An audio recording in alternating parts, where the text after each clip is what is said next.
연준 맞춰 시간입니다. 연준의 데이터를 통해서 시장을 바라보는 시간이고요. 오늘도 이코노미 21의 양영빈 기자와 함께합니다. 기자님 어서 오세요. 네, 안녕하세요. 네, 오늘의 그러면 주제부터 저희 함께 확인해 보겠습니다. 네, 오늘의 주제 말씀드릴게요. 물가와 경기, 유동성, 시장에 대한 방향성은 어디로 가게 될까요? 여기에 대해서 저희가 살펴보겠습니다.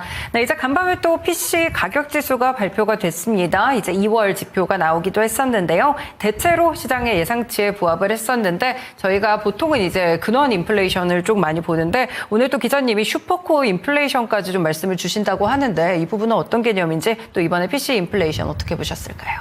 네, PC 인플레이션에서 이제 이 연준 의원들이 네. 제일 많이 보는 게 이제 사실 코어 근원 코어 PC이고요. 네. 그 다음에 또 한 번 더 나가면은 슈퍼코어라는 얘기를 하시는데 여기서 오늘 제가 이제 보여드릴 차트는 그 슈퍼코어는 아니에요. 아, 네. 네, 그 이제 보통 이제 예를 들어 파월 의장이 슈퍼코어가 중요하다 이런 말을 몇 번 했었는데요. 네. 거기에서 슈퍼코어는 뭐냐면은 슈퍼코어 서비스.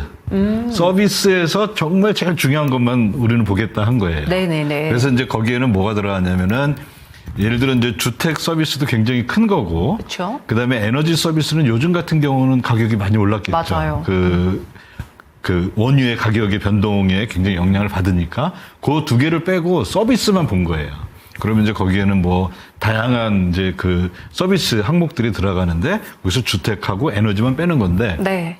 그거가 이제 파월 의장이 보통 하는 얘기고 오늘 설명해 드리는 이제 슈퍼코어 네. 뒤에 서비스가 빠졌죠. 그건 뭐냐면은 보통 이제 PC에서 코어 PC 하면은 음식하고 에너지를 빼잖아요. 그렇죠. 변동성이 좀 네. 크니까요. 근데 거기에서 주택을 뺀 거예요. 아, 주택까지 더 뺀 네. 거군요. 그러면 여기는 뭐가 들어가냐면은 보통 얘기하는 서비스, 즉 파월이 얘기했던 슈퍼코어 서비스 그거하고 뭐가 들어가냐면 일반 상품의 그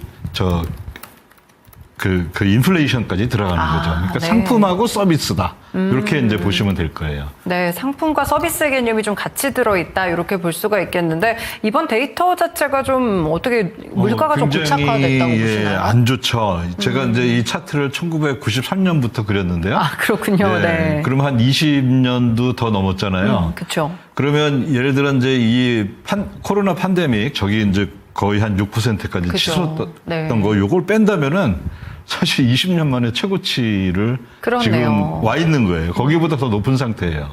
그 얘기는 뭐냐면은 상품하고 그다음에 이제 다른 중요한 슈퍼코어 그쪽 서비스 쪽에서 가격이 많이 올라와 있고 이게 불행히도 시작점이 어디냐면은 네. 2024년 12월부터 즉 25년 작년 초부터 이렇게 쭉 올라온 거예요. 네네. 그러면 이제 우리가 그때 무슨 일이 있었는지 관세 다 이야기를 알고 했었죠. 있죠. 네. 근데 거기에다가 지금 또 전쟁까지 겹쳐가지고 이게 좀 상당히 불안해 보입니다.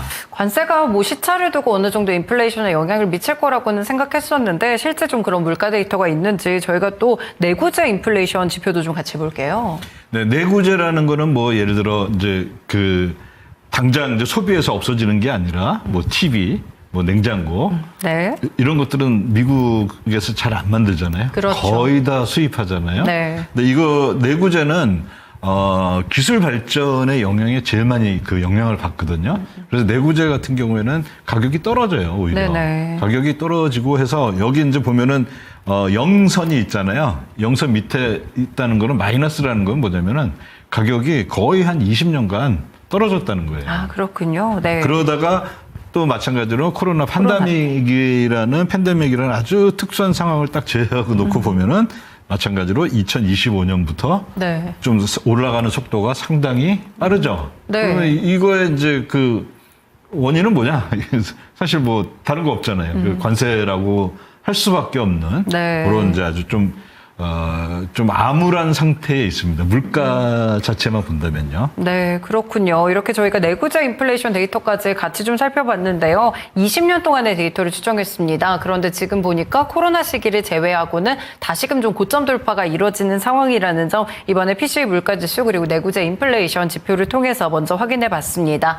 일단 이번에 좀 더 우려스러운 점은 2월 PC 가격 지수기 때문에 사실 저희가 전쟁이 3월에 났잖아요. 네. 그럼 이제 3월 물가가 중요할 텐데 텐데 또 주말 중에 CPI 지표가 3월에 나오거든요. 여기에 대한 전망은 지금 어떻게 나오고 있을까요? 오늘 저녁에 나올 것 같은데요. 네. CPI는 보면은 저기 2.41에서 지금 3.25로 이게 어마어마하게 뜁니다. 네, 이게 3월 유가 영향일까요? 그렇죠. 그리고 이제 이 주황색은 코어 CPI인데요. 아, 네. 코어에는 근원에는 그 유가 그 에너지는 안 들어가잖아요. 그렇죠. 네. 그래서 이제 큰 변화는 없어 보이는데 내일 발표되는 거에서 일단 그냥 이제 보통 헤드라인 CPI는 네네. 뭐 굉장히 많이 올라가는 네. 그렇게 이제 될 것 같아서 일단 뭐 당분간은 요거 CPI 물가 자체로 본다면은 금리 인하 같은 경우는 거의 좀 힘들지 않나 이렇게 볼 수가 있을 것 같습니다. 약간 궁금한 점이 이제 연준에서 대체적으로 보는 게 PC 가격 지수라고 하던데 CPI랑 PC랑 어떤 점 차이 때문에 그렇게 보는 걸까요? CPI하고 PC는 이제 뭐 거의 비슷한데요. 그 가중치 같은 게 좀 다르고요. 네. 그리고 이제 그다음에 뭐 가장 기본적으로 그러니까 이제 가중치가 다르다. 네. 이게 이제 제일 큰 것 같아요. 그렇군요. 알겠습니다. 그리고 이제 경제 지표가 저희가 계속 좀 발표가 되고 있습니다. 간밤에도 이제 4분기 GDP 확장치가 좀 나왔는데 일단 3차 수정치가 좀 나왔는데 1분기 GDP 전망치랑 같이 봤을 때는 어떤 점이 많이 달라졌을까요? 네, 4분기 GDP가 이제 지금 나온 지 지금 세 번째 나오는데요. 세 번째 나올 때마다 이제 수정치가 이렇게 조금 되는데 처음에 한 1.5 근처, 1.4 정도, 네. 4 이 정도에서 점점 하락해서 0.7까지 왔다가 네네. 지금 0.5까지 내려온 상태입니다. 요거 여기에서 이제 보시면은 요거는 제가 한 달 전에 말씀을 드렸는데 저기 노란색이 정부 거거든요. 네. 근데 정부께 이렇게 마이너스 1 정도 이 정도로 그 GDP에 기여를 하지 못했던 것은 그 셧다운 때문에 있었던 거고 아, 네. 요거는 분명히 다시 이제 올해 1분기에 이게 이제 다시 정상화되면서 충분히 반등을 줄 거다. 네. 이렇게 생각을 했는데 다음 이제 저걸 보시면요.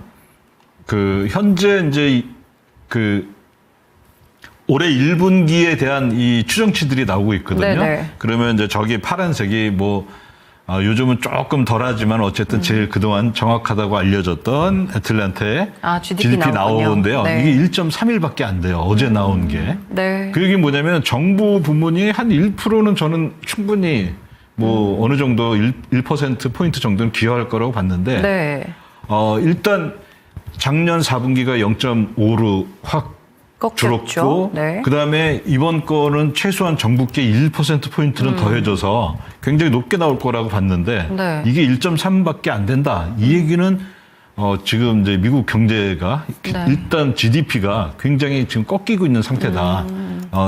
요건 뭐 이제 더 시간이 흘러봐야지 알겠지만요. 네. 이런 걸 보여주고 있는 것 같아요. 네, 그렇군요. GDP가 좀 꺾이고 있는 그런 데이터가 좀 나오고 있었는데 정부의 셧다운 영향이 좀 기저효과처럼 반영이 되면 어느 정도 올라가지 않을까 싶었는데 GDP 나우 데이터를 보니까 사실 그 부분도 확실하지는 않은 그런 상황이다라고 볼 수가 있겠습니다.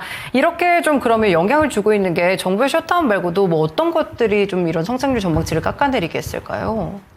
일단 이 1분기에는 3월이 들어가기 때문에 네.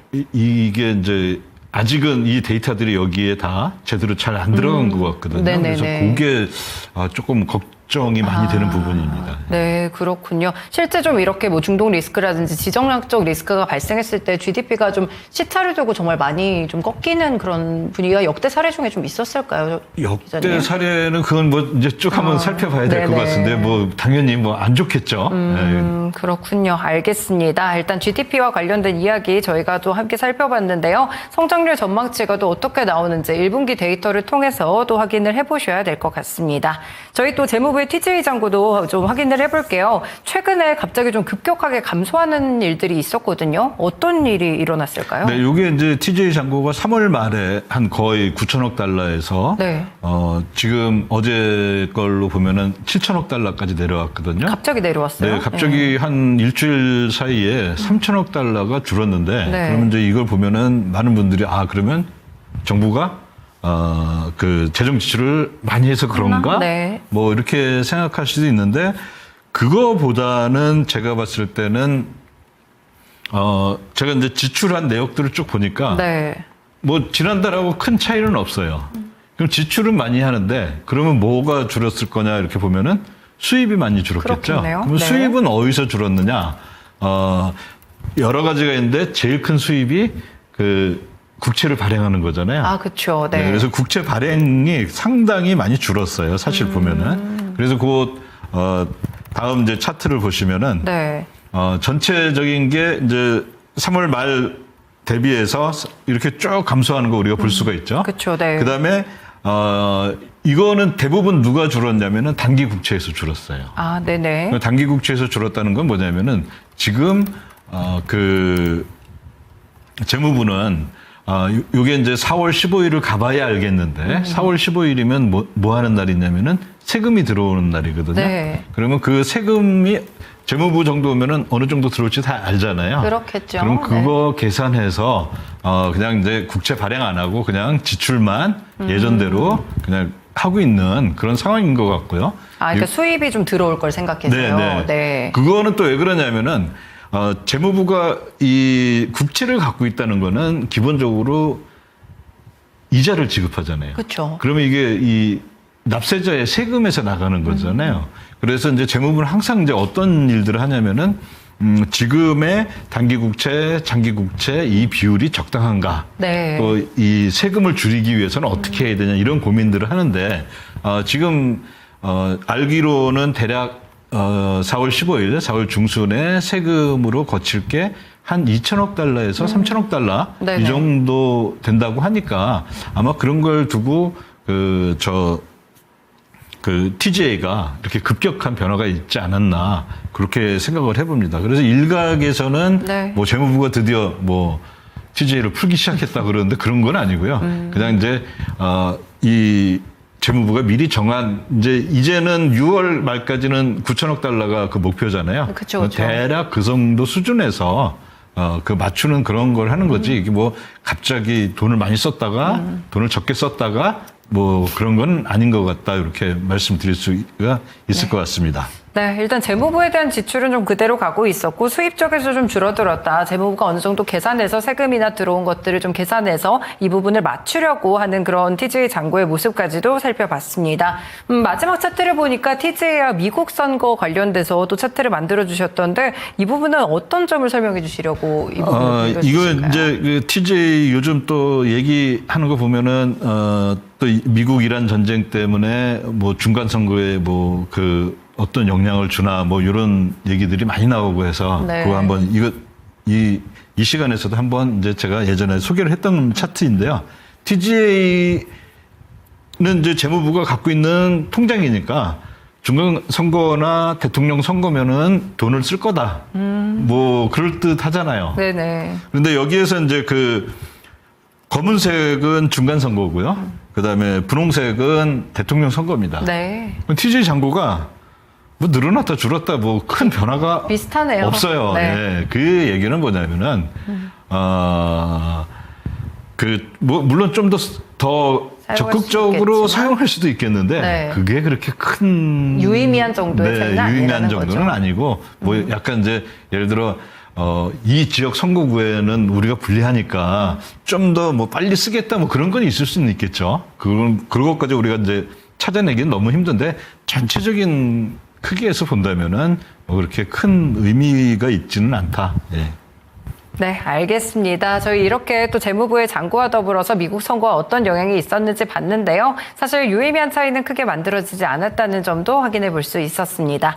오늘 말씀 여기까지 듣겠습니다. 고맙습니다. 네, 감사합니다. 네, 이렇게 오늘 연준어처 시간에서는 저희 또 앞서서 있었던 물가 지표 그리고 오늘 밤에 또 CPI가 발표되니까요. 이 부분을 꼭 주목해 보셔서 또 3월 CPI 데이터이기 때문에 지정학적 리스크가 어떻게 물가에 영향을 주고 있는지 확실하게 좀 확인을 해볼 수 있는 지표가 아닐까 싶습니다. 이와 더불어 재무부 잔고까지도 체크해 드렸습니다. 이코노미 21의 양영빈 기자와 함께했습니다. 지금까지 다양한 투자 판단에 도움이 되는 말씀들 함께 전해드렸고요. 특정 종목의 상승 하락 고장하지는 않습니다. 네, 시장의 중심 여기서 마치겠습니다. 오늘도 시청해주셔서 고맙습니다.